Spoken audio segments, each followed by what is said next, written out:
El príncipe de los venenos da su primer paso.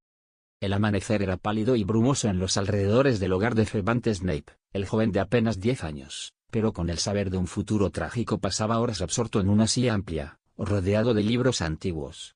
Hoy, el tomo abierto sobre sus rodillas tenía grabado en letras góticas, bestiario arcano de las tierras olvidadas. Estudiaba criaturas mágicas, su fisiología, debilidades, patrones de reproducción, hábitat. Le serviría para obtener mejores herramientas.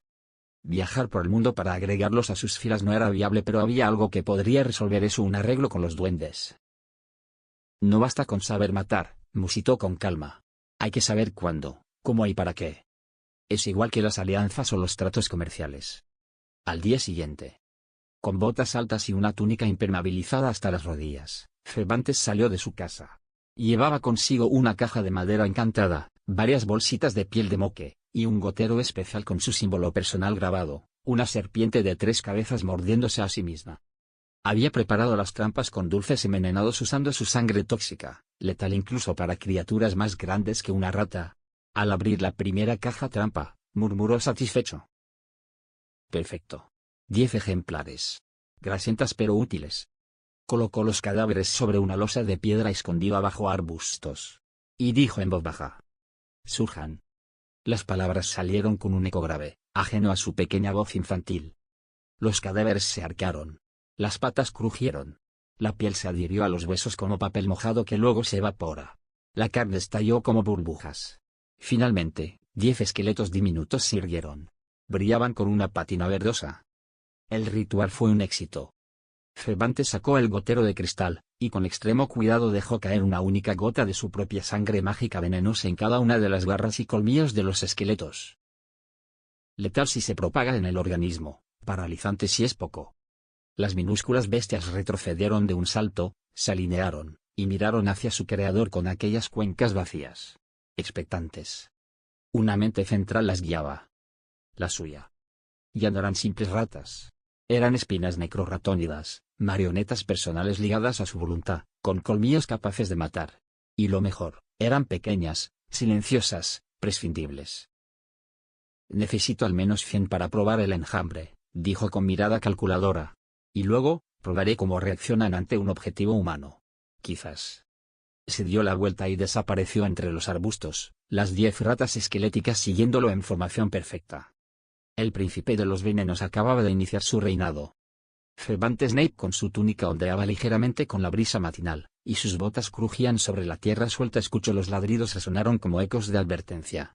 3 perros de aspecto callejero, grandes, flacos y desesperados, se lanzaron por el sendero hacia él, espuma en las fauces y ojos encendidos por la adrenalina.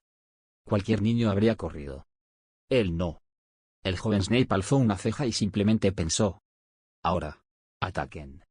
Las necrorratónidas, invisibles para los perros por su tamaño y velocidad, se deslizaron por los bordes del camino como un rastro de sombras óseas.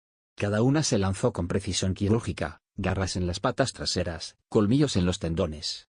Las criaturas chillaron de dolor, se tambalearon, y trataron de atacar a sus diminutos enemigos. Pero fue inútil. El veneno hizo efecto en segundos. Las patas se entumecieron. Las mandíbulas se cerraron sin control.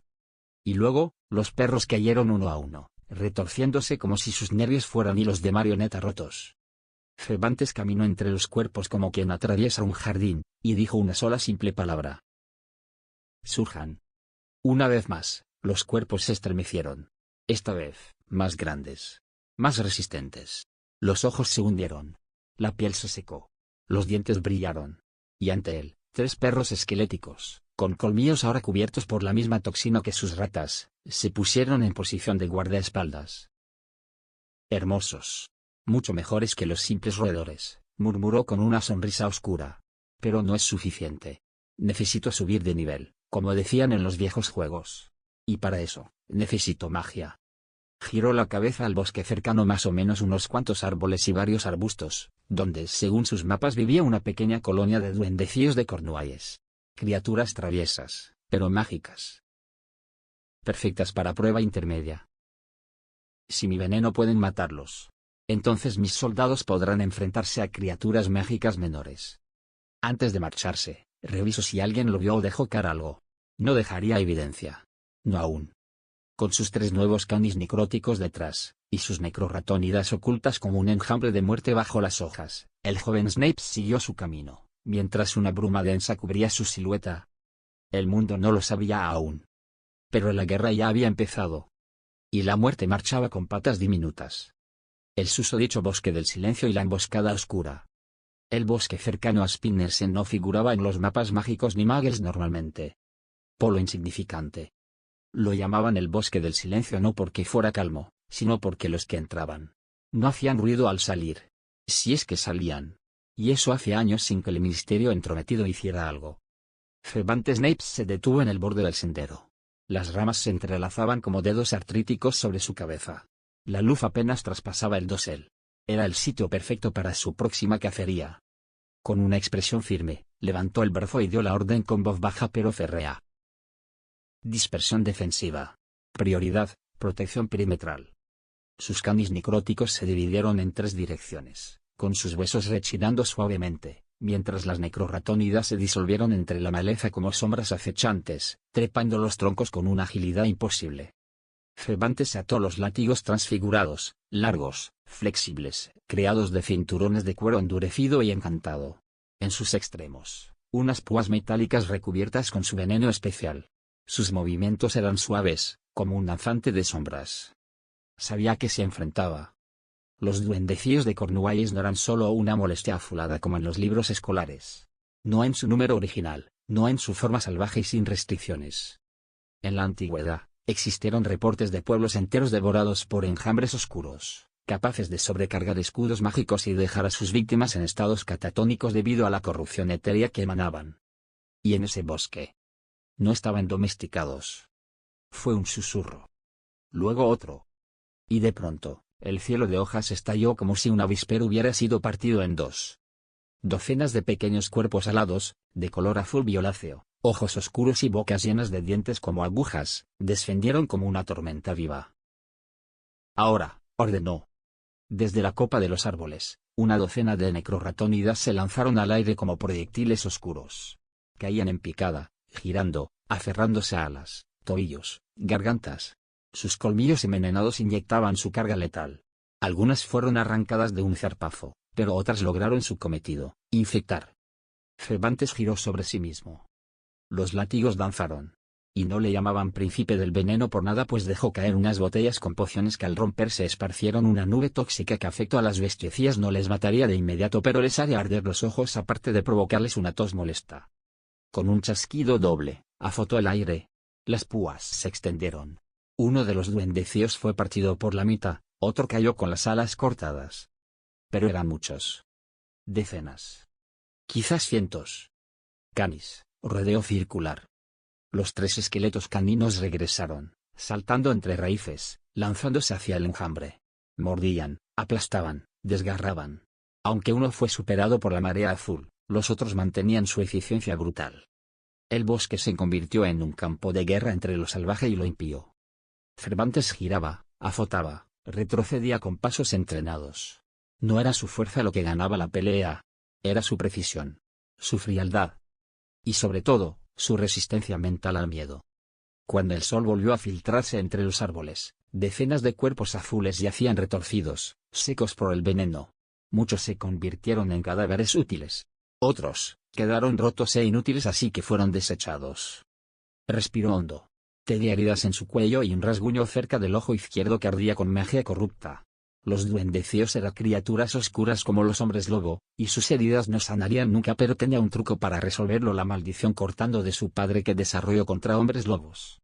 Había una versión más como bisturí, y no espada, que podría ser usada como navaja de afeitar, entre otras cosas. Cervantes usó una varita de repuesto que tenía su padre, y apuntó a sus heridas cortando la piel y carne afectada, cosa que le hizo sangrar aparte de darle dolor, pero no tanto como el que sufrió al fracasar en rescatar a Hitty. Una vez desechada la carne maldita, solo recitó Vulnera Sanentur mientras aplicaba unas gotas de díctamo con la suficiente rapidez. Se podían prevenir las cicatrices. El enjambre no fue suficiente. Necesitó más. Criaturas mágicas. Pero los cuerpos, al menos, sonrió con satisfacción mientras los necrorratónidas ya comenzaban a limpiar y transformar, servirán para alimentar mi ejército. El joven Snape no solo sobrevivía. domaba, controlaba y avanzaba hacia algo que haría temblar a sus enemigos. El joven Cervantes Snape observaba cómo sus nuevas creaciones volaban con precisión milimétrica entre los árboles. Los esqueletos alados de los duendecillos de Cornualles, ligeros, veloces y letales, obedecían sus órdenes mentales al punto de formar patrones defensivos y ofensivos en el aire. Cervantes anotó en su libreta: confirmado, huesos huecos igual vuelo funcional. Dragones igual próximos objetivos. Si no escupen fuego igual podría replicarlo mediante runas explosivas o canalización de esencia ígnea. Pero donde conseguirlos de una reserva no haya se iré al banco. Con eso en mente, sabía dos cosas. Robar a los duendes era suicida. Pelear contra uno de sus campeones de la arena de lucha, no tanto. Porque aunque los duendes eran desconfiados, su orgullo era una debilidad explotable. Si no puedo robarles un dragón, puedo ganar uno como trofeo, murmuró con los ojos brillando de posibilidad. Días después de mucha preparación, a Gringos llegó un reto formal, el cual fue respondido. Una carta llegó sellada con cera negra, marcada con un símbolo rúnico de los bancos goblins. Aceptamos tu desafío, joven hechicero. Las reglas serán antiguas: combate mágico en terreno ritual, sin intervención externa. Si vences, tendrás tu recompensa, el esqueleto de un dragón. Si pierdes, será como si nunca hubieras existido. Lugar del duelo: una cámara subterránea de Gringotts, usada en épocas pasadas para resolver disputas por propiedad mágica. Actualmente una arena deportiva según los duendes. Cervantes llegó acompañado solo de un necrorratónida y uno de sus canis. Ambos quedarían fuera del círculo. Frente a él, un duende anciano con armadura oscura de cuero dragontino y una daga corta de obsidiana. Gornak el Rojo. He matado a más magos que años tienes, muchacho, dijo entre dientes. Pero Cervantes solo respondió bajando la cabeza un momento. Y luego empezó a caminar en círculos. Gornak frunció el ceño. Si estaba burlado el mago del acaso. Cervantes está marcando hasta donde sus látigos eran efectivos. ¿Qué haces? Trazando el ciclo. ¿El qué? Zas. El primer latigazo cortó el aire y el duende lo esquivó. Un segundo giro permitió a Cervantes arrojar una bomba Magel de fuego alquímico que cayó como lluvia ardiente sobre el campo, forzando al duende a retroceder. Usar ciertas magias estaba prohibido, pero armamento Magel no era bueno leer las letras pequeñas. Pero no bastaba. El duende rugió y aplastó un talismán de jade contra el suelo. Un dragón en miniatura apareció. Una especie subterránea y domesticada para crear las cavidades en el subsuelo, un comerrocas les llaman. Mi guardián. Cervantes se detuvo. Sus ojos chispearon. Perfecto. Se quitó el guante izquierdo, mostrando un sello oscuro en su palma. Un glifo necromántico. El cual a la verdad no hace nada, solo era teatro para distraer y ocultar la verdad de su poder. Surjan. Desde las sombras, sus criaturas aparecieron, los esqueletos de los duendecillos, los necrorratónidas, los canis necróticos. El duende no había perdido de vista a los primeros esqueletos que quedaron fuera del círculo. Nunca esperó que en vez de llamarlos a la lucha convocaría a otros desde el suelo, a otros que volaban. El aire se llenó de energía arcaica. La lucha fue brutal. El dragón embestía. Cervantes esquivaba. Sus látigos giraban como hélices dobles, proyectando líquido venenoso a los ojos que eran atacados por los duendecillos esqueléticos. Uno de los duendecillos óseos se incrustó en el ojo derecho del dragón. Otros entraron por las fauces abiertas de la bestia, arrancando trozos de carne de su lengua y saliendo antes de ser vueltos cenizas. Mientras los canes esqueléticos muerden el vientre más blando del reptil. Al final, el dragón cayó muerto por el veneno. Gornak, jadeando, se arrodilló. Su daga arrojada al suelo. El círculo brilló rojo. Victoria para el hechicero. Recompensa. El cadáver del dragón le será útil como arma y como excavadora, una base subterránea oculta a la vista. Cervantes se frotó las manos. Ahora. Él guardó el cuerpo en un maletín con expansión indetectable. Y sin decir más, desapareció por una puerta lateral, sus pasos acompañados por el sonido seco de huesos animados caminando tras él. El joven Cervantes Snape, de apenas 10 años, salió de la cámara subterránea con paso firme.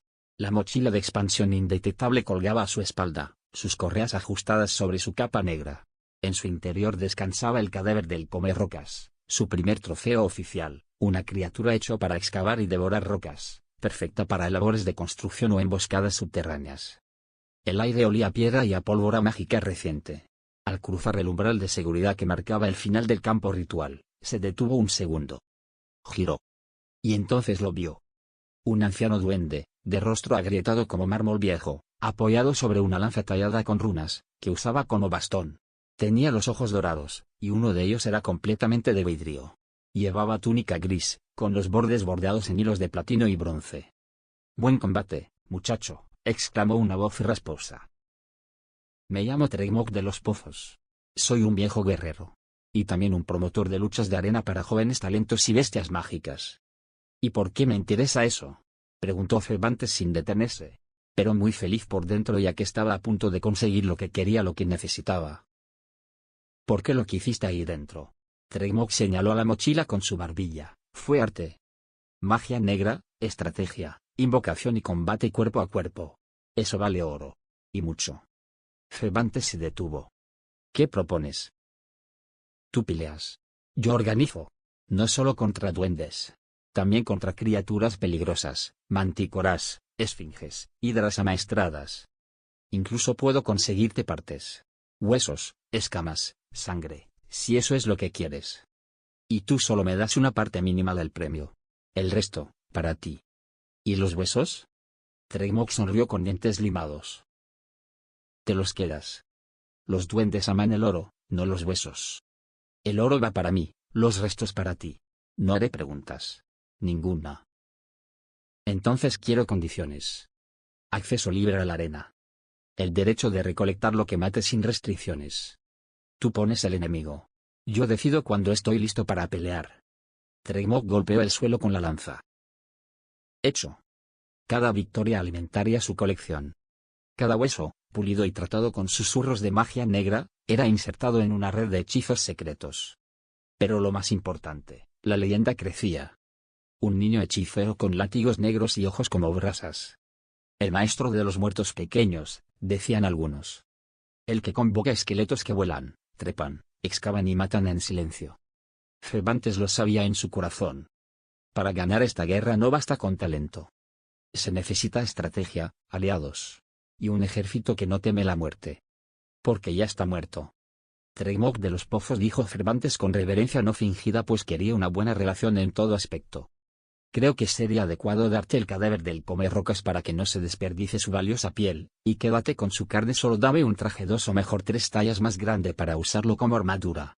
El duende dio una sonrisa que parecía más un perro mostrando los colmillos. Estaba feliz con este joven. Unos días más tarde Cervantes entró al banco, mas no para depositar o sacar dinero. El eco de las botas de Cervantes Snape resonó con fuerza controlada por las cavernosas entrañas del banco de Gringotts.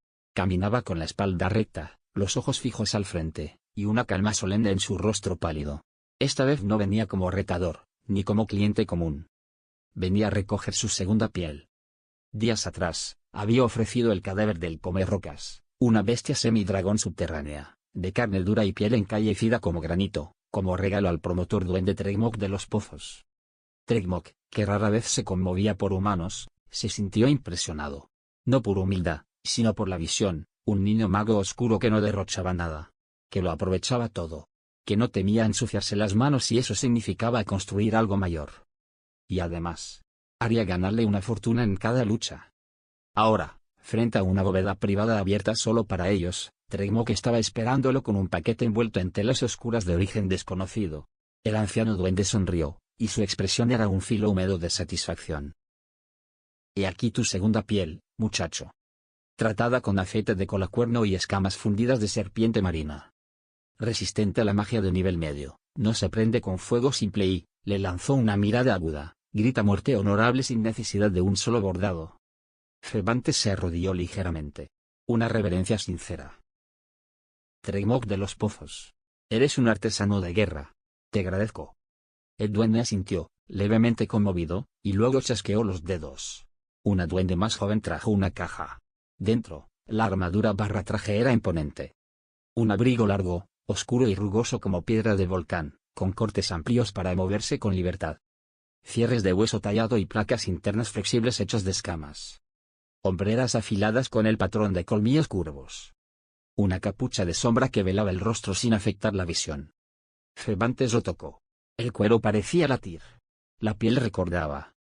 Se lo puso, y aunque le quedaba algo grande aún, el joven Snape se veía menos como un niño, y más como una figura salida de una antigua historia prohibida. ¿Y la carne del dragón? Preguntó con un guiño Trelawney. La estás vendiendo por partes, ¿verdad? A 15 galeones la libra.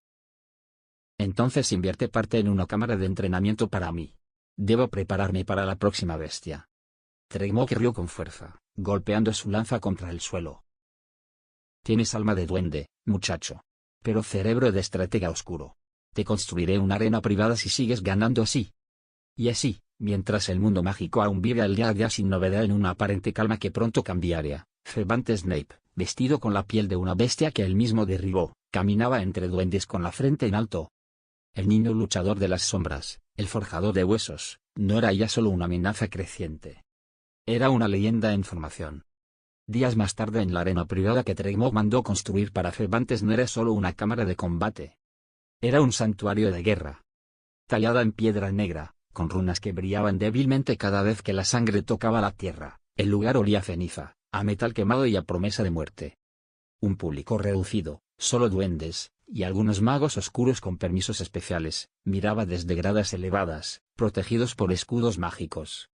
En el centro, de pie, con la túnica de piel de dragón colgando como una sombra viva, estaba Cervantes Snape.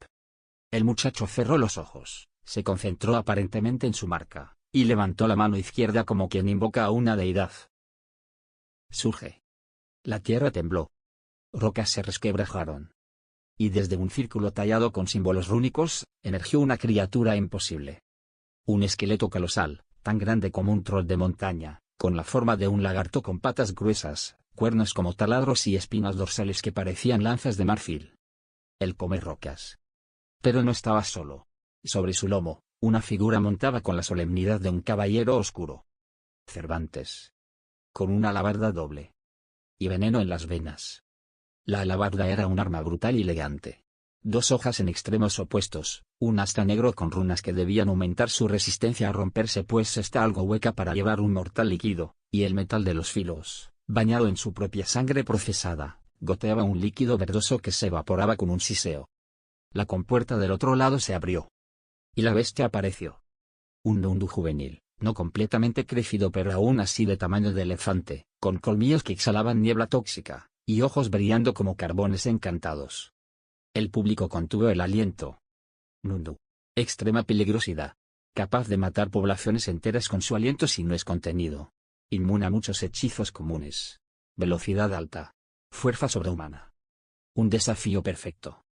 Cervantes no esperó, pues el aliento tóxico de la bestia, aún no estaba bien desarrollada por lo joven que era según recordó en el libro que leyó un ladrón que viajó por África usaba a un joven Eldon el Ricle para evitar ser capturado, y proteger su casa con todo lo robado él usó un hechizo aturdidor diario mientras estaba en casa, y liberándole cuando se marchaba hasta un día que regresó enojado por no poder robar más a otros londinenses gracias a un nuevo encantamiento anti-alomora inventado por Black Dombley y solo enojó tanto que se olvidó de aturdir a su Nundu, y fue rápidamente asesinado por la bestia.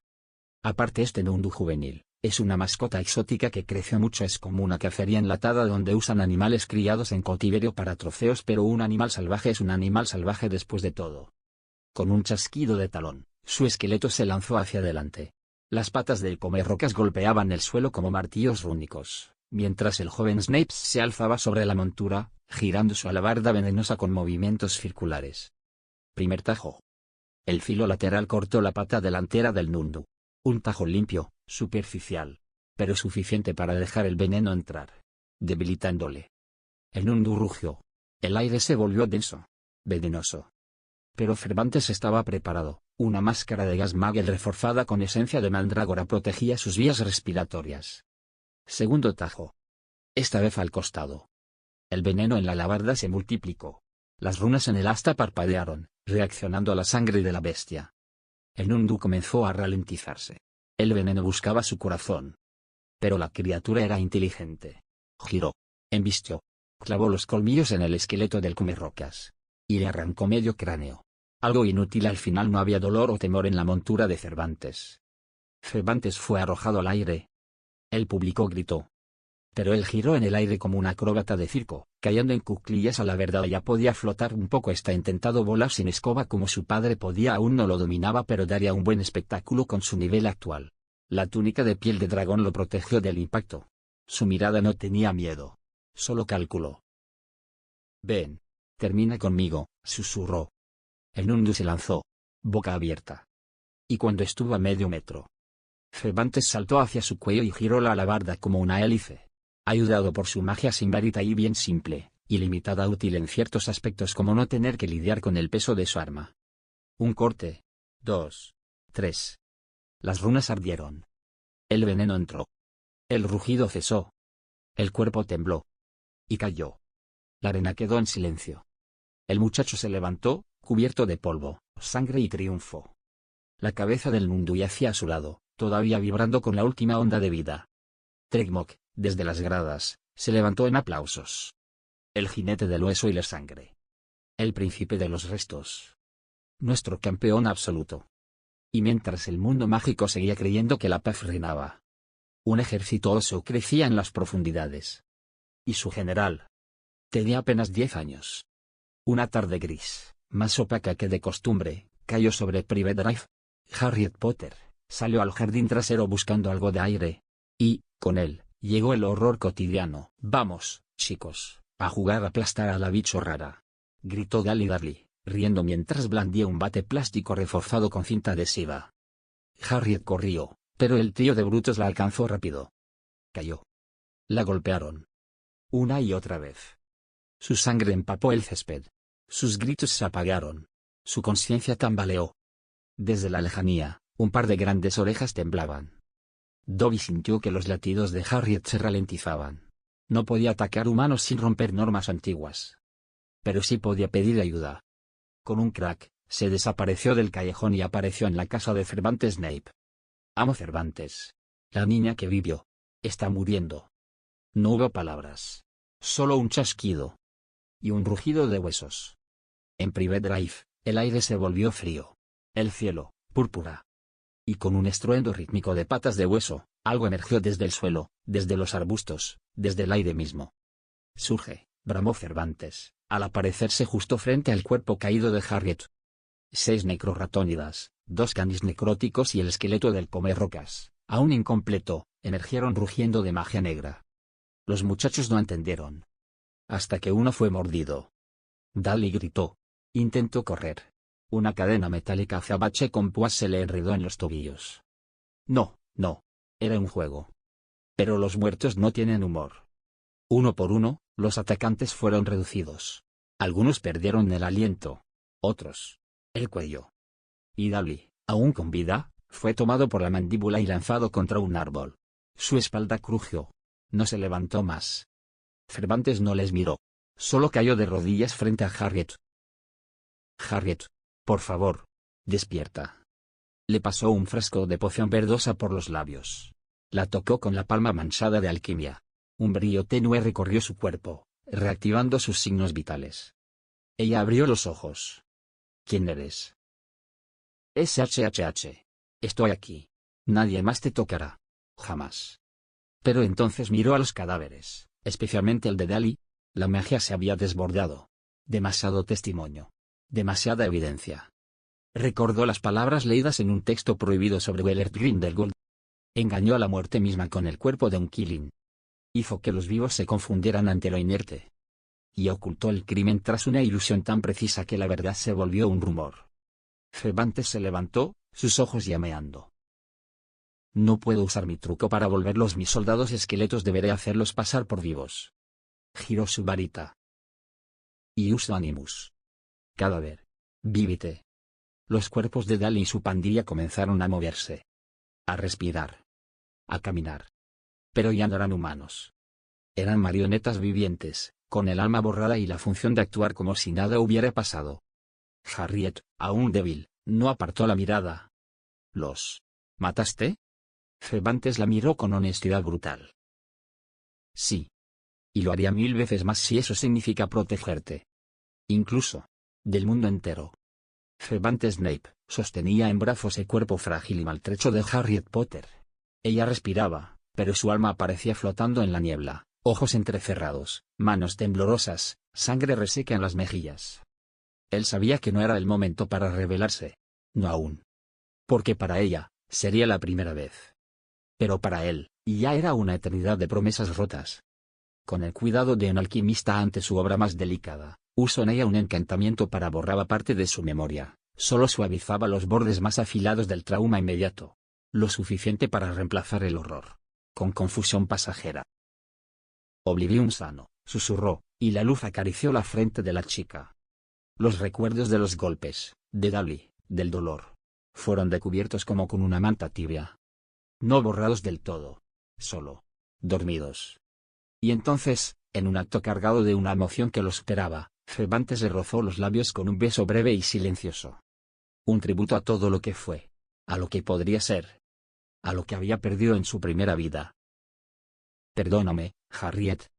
Esta no es nuestra guerra. Aún no.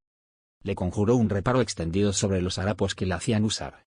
No demasiado pues que se hubiera nueva serie del atador.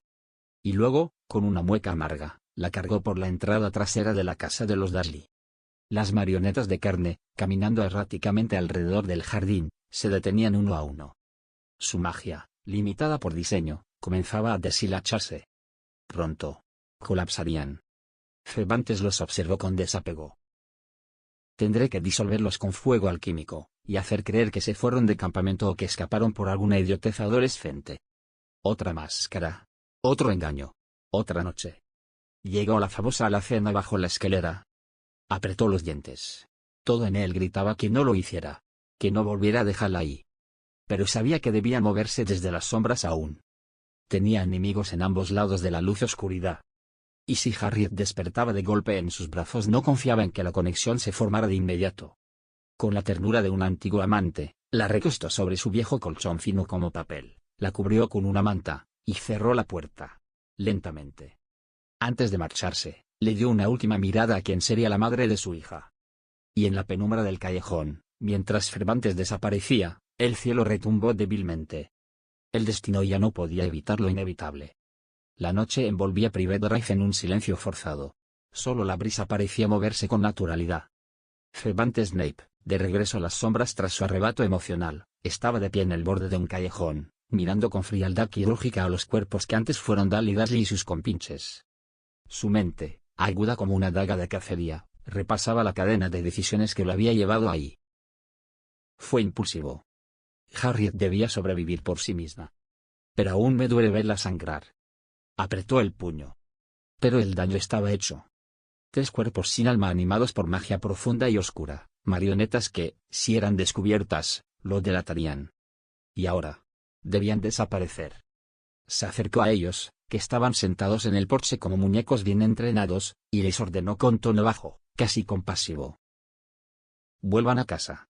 Y cada cuerpo marchó en un orden desde la casa más cercana a la más lejana. Y el Snape los acompañó bajo el encantamiento desilusionador. Entró, y durmió con magia a los habitantes para luego decir a los cadáveres animados al amanecer, me esperarán de pie.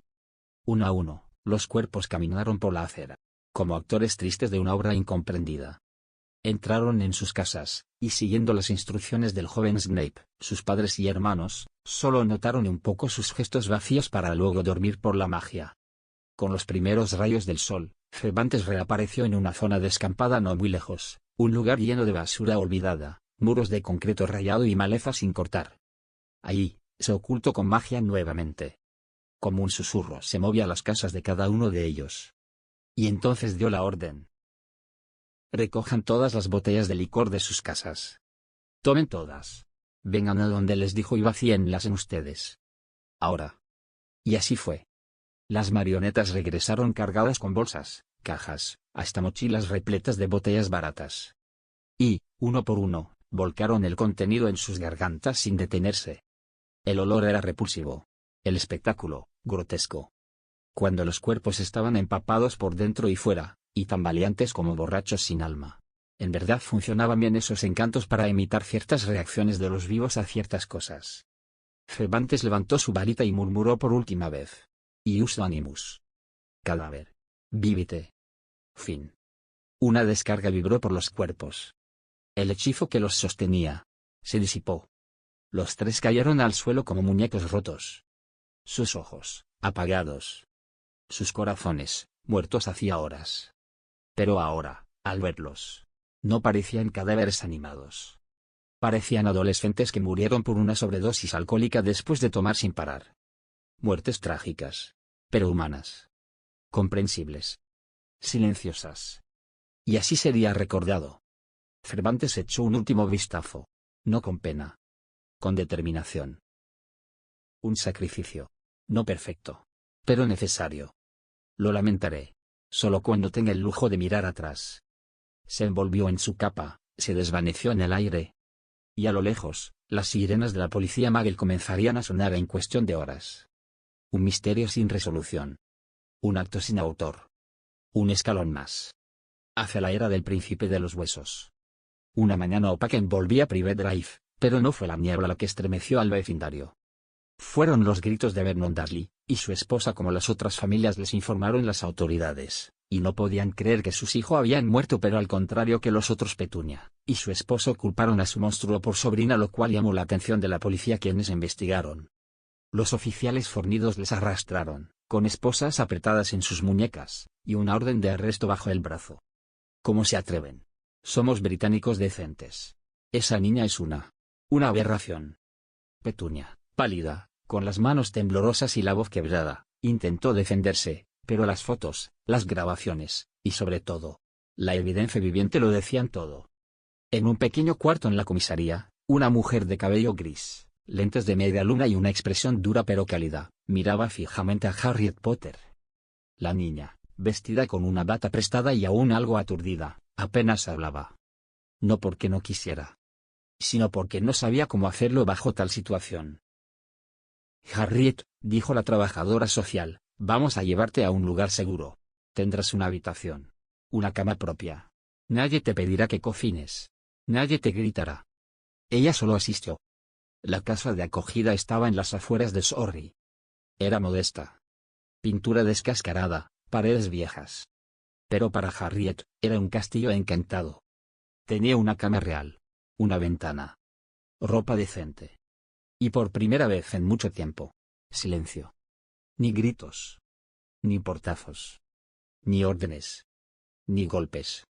Solo la suave respiración de otros niños dormidos y el ronroneo de un gato que, por alguna razón, la seguía a todos lados. En un rincón de una oficina polvorienta, llena de relojes y retratos, una mujer anciana con más gatos que tazas de té dejó caer una carta sobre un escritorio de madera tallada. Director Dumbledore. Tenemos un problema. La niña Potter ha sido sacada de Private Drive por las autoridades Muggles. Y han arrestado a los Dursley. El anciano alzó la vista lentamente. Sus ojos azul celeste brillaban con un relámpago contenido. ¿Arrestados? ¿Por qué? Abuso. Negligencia. Trato inhumano. Al parecer, las autoridades investigaron y descubrieron. Dumbledore cerró los ojos. ¿Desea que la reclamemos? Podemos usar la cláusula mágica de tutela protectora. Solo debemos presentarnos. No. ¿Perdón? Déjenla ahí. Por ahora. Quiero saber qué ha pasado. En lo profundo de la torre del director, el fuego de la chimenea crepitaba con una rabia contenida. Albus Dumbledore estaba solo. Su rostro, normalmente sereno y amable, estaba ahora endurecido como piedra. En su mano temblaba una copa de cristal con un líquido ámbar. No por miedo, sino por frustración. Idiotas. Todos. Dijo entre dientes, mientras arrojaba una pila de documentos al fuego. Los informes policiales. La ficha social de Harriet. Las grabaciones de los interrogatorios a Petunia y Vernon Dursley. Los niños bebieron alcohol. Demasiado. Se desmayaron y murieron durante la madrugada.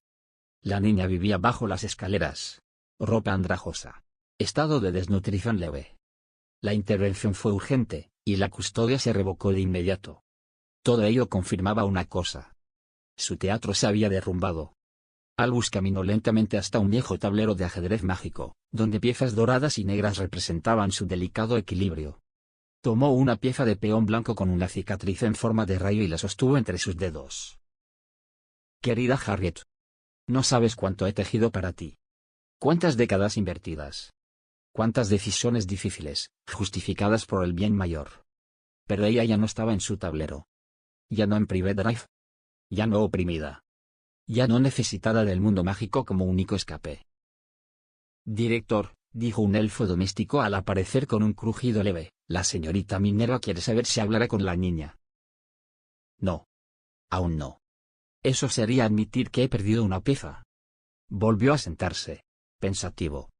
Una nueva estrategia era necesaria. Harriet ya no podía ser humillada en casa para añorar Hogwarts. Ya no sería la niña rota que miraba con devoción al sabio Albus. No. Ahora tendría que desear volver por decisión propia. Con esperanza. Con nostalgia. Con promesas. Dumbledore chasqueó los dedos y un pergamino se desplegó en el aire. Era un guión. Un plan de contingencia. Una historia encantadora. El hogar mágico perdido que aún la espera. Con una sonrisa suave, casi angelical, escribió en tinta azul brillante. Querida Harriet. Nos preocupa tu bienestar. Aquí en Hogwarts, siempre tendrás un lugar. No estás sola. No más. Si no puedo moldear su realidad con sufrimiento, la moldearé con sueños. Y mientras firmaba con una floritura, soñó de cierto que al final se realizaría su objetivo. En la pequeña habitación de la casa de acogida, con paredes pálidas y una lámpara que titilaba como si también dudara de su lugar en el mundo, Harriet Potter sostenía en sus manos un sobre grueso y amarillento, sellado con cera roja. Un búho se la entregó. Un nombre extraño. Una carta aún más rara. Querida señorita Potter. Nos preocupa profundamente tu bienestar. Aquí, en Hogwarts, el Colegio de Magia y Hechicería. Siempre tendrás un hogar. Nuestro director, el sabio Albus Dumbledore. Extiende su mano con afecto. Harriet frunció el ceño. Hogwarts. Dumbledore. ¿Magia? Nada de eso le sonaba. Pero en su interior, un leve eco, como si una puerta estuviera a punto de abrirse, la hizo estremecer. Como si algo dentro de ella supiera que no era del todo absurdo. A varios kilómetros de distancia, en una vieja casa, Cervantes Snape escuchaba el informe de su leal espía. Dobby se inclinó hasta tocar el suelo con la frente. No hace falta que hagas eso, Dobby, dijo Snape joven. Ella recibió la carta, maestro. La leyó, pero no la entendió. No sabe quién es ese Albus. Yo. No dije nada. Hiciste bien, Dobby. Vuelve con los Malfoy antes de que noten tu ausencia. Sí, joven ama del veneno, respondió emocionado y desapareció con un estallido. Cervantes quedó solo. Pero sus pensamientos eran más que suficientes compañía. Albus ha cometido su primer error. Ha lanzado una línea sin saber si el pez aún morderá el anzuelo. Ahora debía moverse. No como un general, sino como un artista del caos. Se acercó a una vieja pizarra mágica donde colgaba un recorte del Profeta Diario, junto a un pergamino nuevo. Tomó la pluma. Y con letras teatrales y aroma a veneno, escribió, a cierta reportera amarillista que vive del escándalo y no del periodismo. Luego, con magia lo envió directamente al buzón de Rita Skeeter, periodista, bruja animada ilegal y sobre todo, adicta al escándalo. Pero qué tan probable era que fuera atendida esa carta. Todo dependía de cuánto creyera Rita que llamaría la atención del público, y bueno, el nombre de Harriet sin duda llamaría la atención. Harriet Potter. ¿Maltratada?, dijo Rita al leerlo, sus ojos brillando con codicia periodística. Oh, Dumbledore, esto será jugoso. Ya redactaba la portada del domingo cuando luego de convertirse en un escarabajo logró estar lo bastante cerca para buscar dónde esconderse en su forma humana y tomar una fotos. De los informes oficiales Magel. Una imagen borrosa de una niña descalza, escondida bajo una escalera. Con ojeras. Con miedo. Perfecto. El mundo ama a los héroes. Y aún más a los que han sufrido. La niña que vivió. En una jaula. La trágica infancia de Harriet Potter.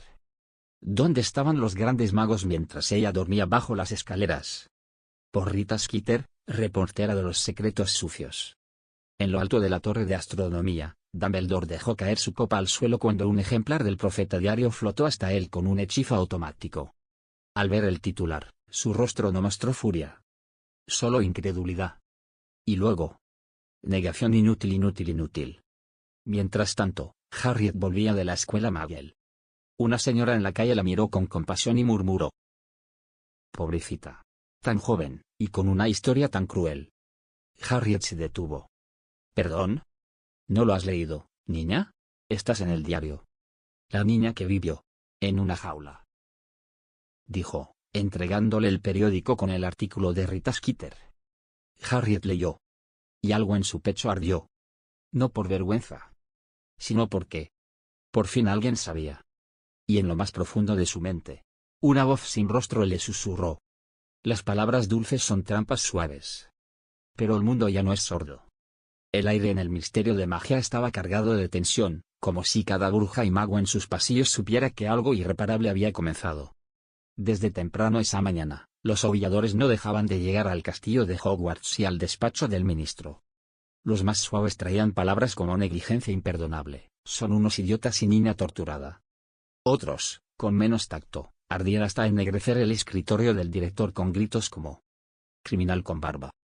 ¿Dónde estaba el bien mayor cuando ella era maltratada? Era una niña, maldito sea. En lo alto de Hogwarts, Albus Dumbledore no hablaba. Miraba, en silencio, las llamas de su chimenea. Atrás quedaron los días en que era venerado sin cuestionamientos. Ahora, hasta los fantasmas del castillo lo habitaban. Todo por una estrategia que estaba rindiendo frutos a futuro. Todo por mantenerla dócil, controlable. Y ahora, ¿la gran verdad cae en pergamino público? Mientras tanto, en el ministerio, Cornelius Fudge, el ministro de magia, dejó caer con teatralidad el profeta diario sobre la mesa del consejo. Su sombrero ladeado. Su sonrisa, la de una serpiente que huele la sangre. Señores, señoras. Hemos confiado demasiado tiempo en el juicio de un solo hombre. Un hombre que no solo dejó a la niña que venció a Voldemort vivir como esclava, sino que ocultó la verdad de su situación. Alguien alzó la voz. ¿Insinúa que Dumbledore es un criminal? No. Afirmo que ha cometido un crimen. Uno que podría haber traído una obscuridad al mundo. ¿Quieren ver a una Harriet Potter poseída por su propia magia incontrolable? ¿Y que esa fuerza explosiva revele el mundo mágico a los muggles? Silencio. Frío. Incertidumbre. Propongo una revisión completa de su liderazgo. Y si se considera necesario, su destitución temporal. Por la seguridad de todos. Esa misma noche, en la Red Flu, pergamino tras pergamino salía hacia todos los países del continente. Aurores rumanos, diplomáticos franceses, cazadores alemanes. Porque si Harriet Potter, la niña que vivió, había sido maltratada al punto de poder crear un Obscurs, entonces todos los países mágicos estaban en riesgo. Y Dumbledore lo sabía. Mientras tanto, en la penumbra cerca de Londres, Cervantes Snape leyó uno de esos aulladores reenviado por Dobby. Lo leyó. Y sonrió con frialdad. Albus Dumbledore, estás cayendo. Eres un viejo inepto. Solo vete a un asilo o manicomio. Cervantes pensó que llamó mucho la atención, pero bueno, así el director no podrá mover libremente. Y debe prepararse. Porque cuando el director caiga, alguien debe volar sobre las cenizas. La sala del Wizengamot estaba repleta, como pocas veces antes. Brujas de túnicas púrpura, magos ancianos con bastones rúnicos y representantes de las casas mágicas más antiguas estaban ahí, murmurando con intensidad. Pero no estaban para juzgar a un cualquiera. Estaban para hablar de Albus Percival Wulfric Brian Dumbledore. No podemos olvidar que fue él quien venció a Grindelwald, dijo una bruja de rostro afilado y voz cortante. Y quien protegió a Hogwarts durante los años más oscuros. ¿Quién más que él ha hecho tanto por nuestra sociedad? Pero ha permitido que una niña viviera como una esclava, gruñó un anciano con ojos de halcón. La más importante de todas. La niña que venció al Señor Oscuro. No fue su culpa, interrumpió Elfias Doge, viejo amigo del director. ¿Acaso debía invadir cada hogar con sospechas de maltrato? La sangre de su madre la protegía. Así lo dijo. El caos de voces se encrespó. Verdad y excusas se chocaban como olas furiosas. Dumbledore, mientras tanto, callaba, sentado, majestuoso, cansado. Y calculador. Elfias aún me defiende. Minerva duda, pero no habla. Y la mayoría aún cree en el mito. El mago de la luz. La segunda venida de Merlín. ¡Qué ironía! No soy Merlín. Y aunque lo fuera, ese Slytherin bastardo aún me superaría. Porque aunque venció a Grindelwald, no lo destronó. Porque aunque guió generaciones, perdió a muchas en el proceso. Porque por más brillante que fuera, no fue perfecto. Y Merlín sí parecía serlo. Mientras tanto, en una sala lateral, Cornelius Fudge veía todo desde detrás de una cortina encantada. Murmuró con cinismo. tan fácil de idolatrar, tan difícil de castigar. Y sacó de su abrigo un pequeño paquete sellado, con una copia del artículo original de Rita Skeeter. Y una carta anónima sugerente. Si el Wizengamot no hace nada, la prensa mundial sí lo hará. En Hogwarts, las paredes hablaban. Los retratos discutían. ¿Será destituido, Phineas?, preguntó un mago pintado con bordados verdes.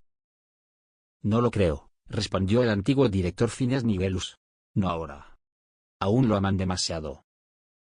Pero el amor es más frágil que el odio. Una grieta. Una mentira más.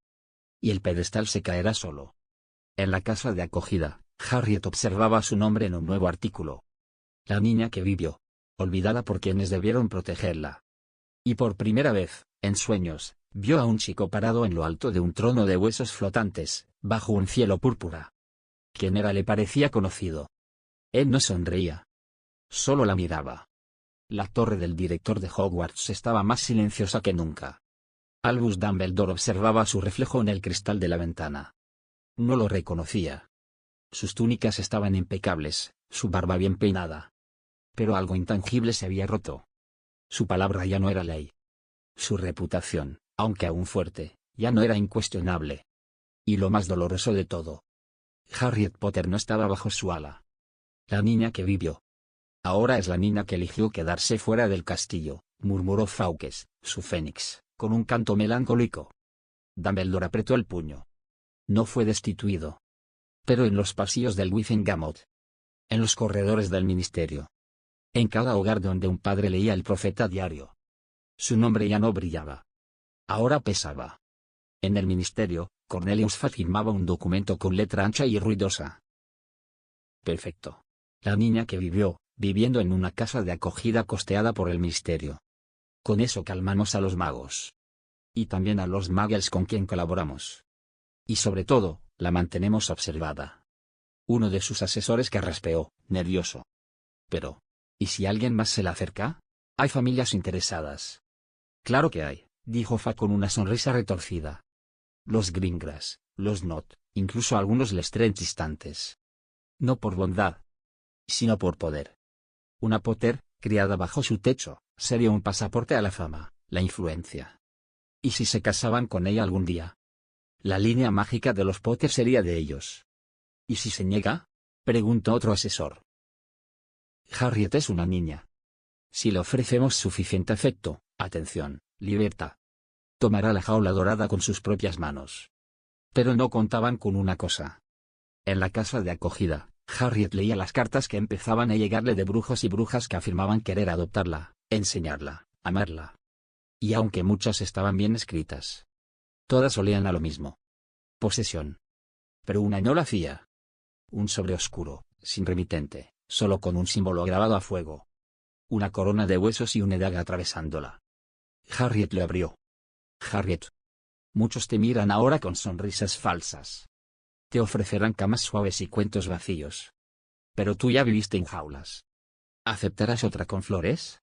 Si alguna vez quieres la verdad. Siga al cuervo con los ojos de hueso. Cervantes. Y esa noche, bajo la tenue luz de su nueva habitación, Harriet soñó con el mismo trono de huesos. Pero esta vez, no como espectadora, sino que ella lo tocaba. Y no tenía miedo.